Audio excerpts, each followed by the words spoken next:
everyone. This is Tina Newby with Florida Luxury Realty. Welcome to another segment of Tina Talks.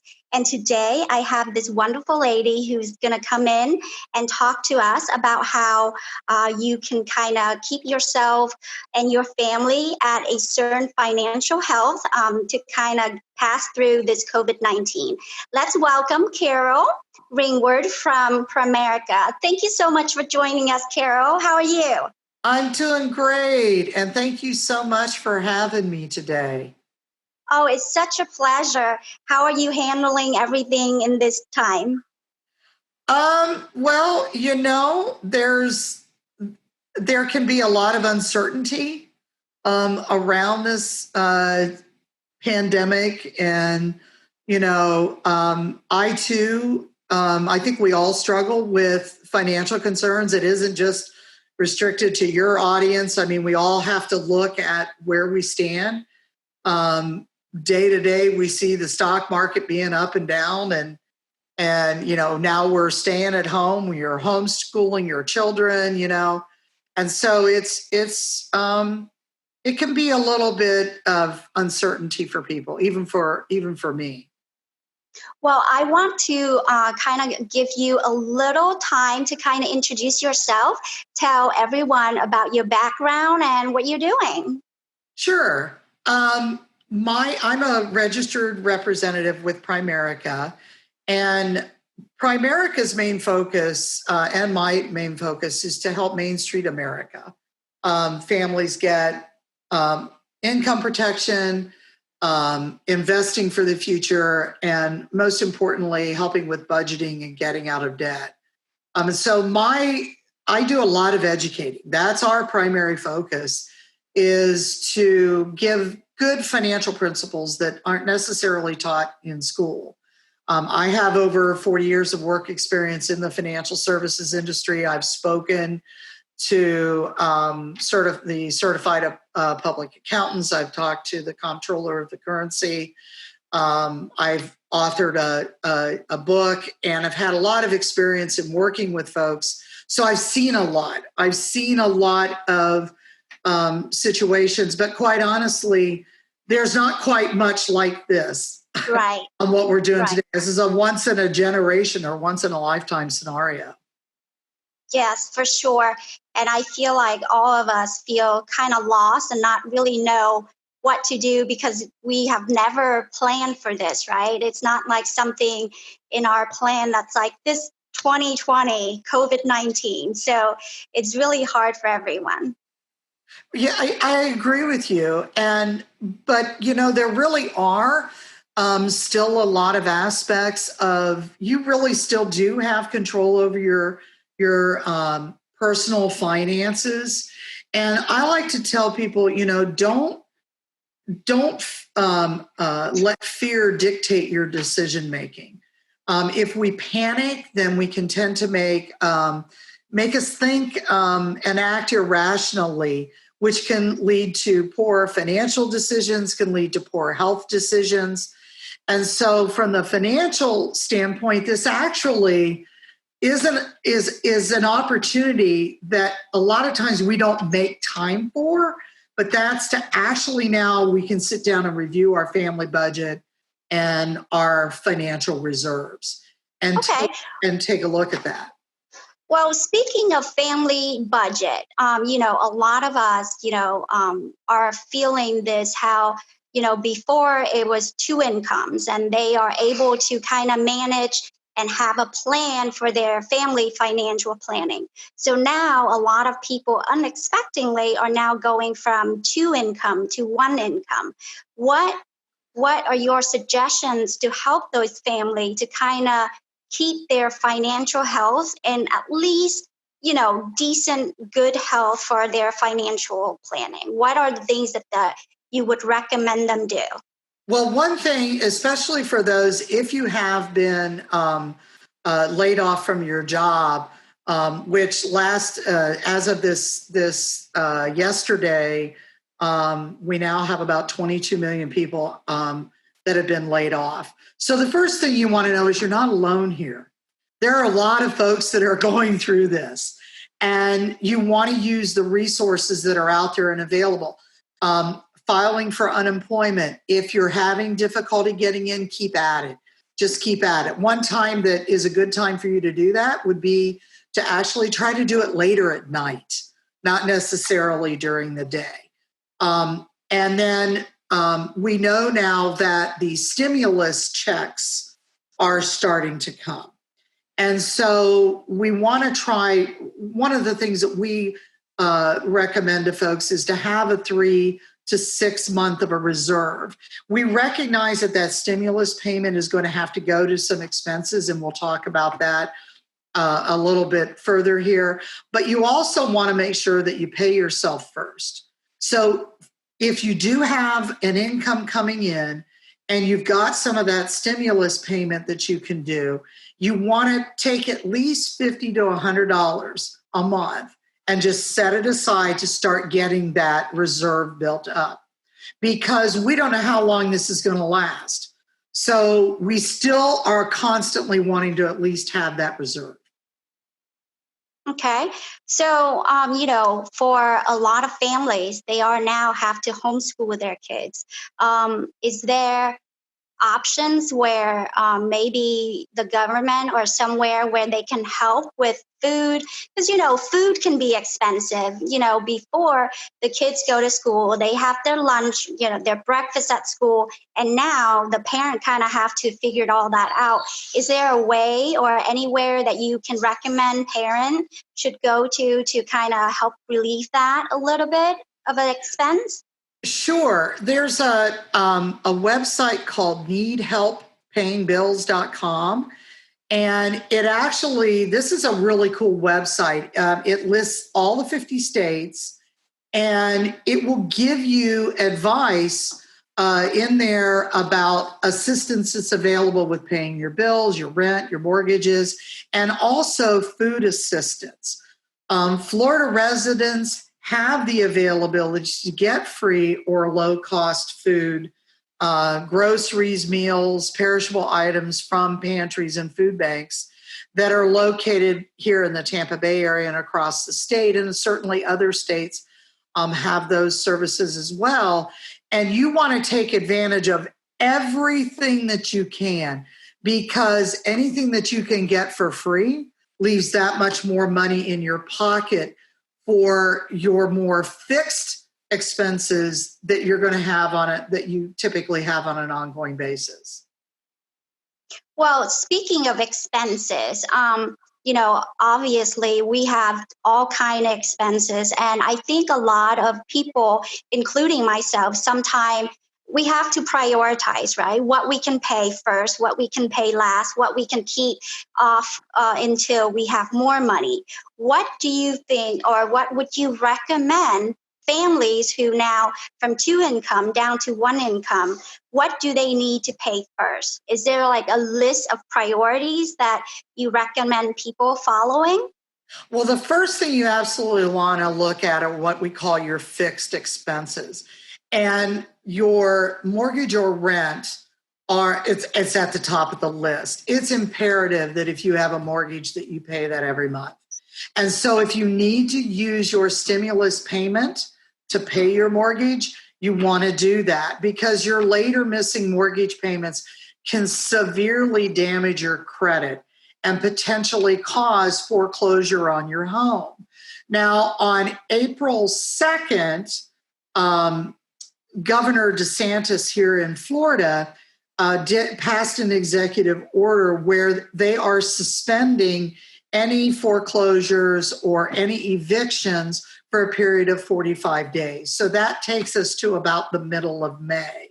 Okay. And so because the stimulus money is now beginning to hit, you want to make sure that you get your April payment, if you were behind on it, paid, and then also trying to do whatever else you can for your May payment. And if you are a family, you're married, you have children, remember, depending on your income level, you can get up to $2,400 as a married couple, and then $500 for each child.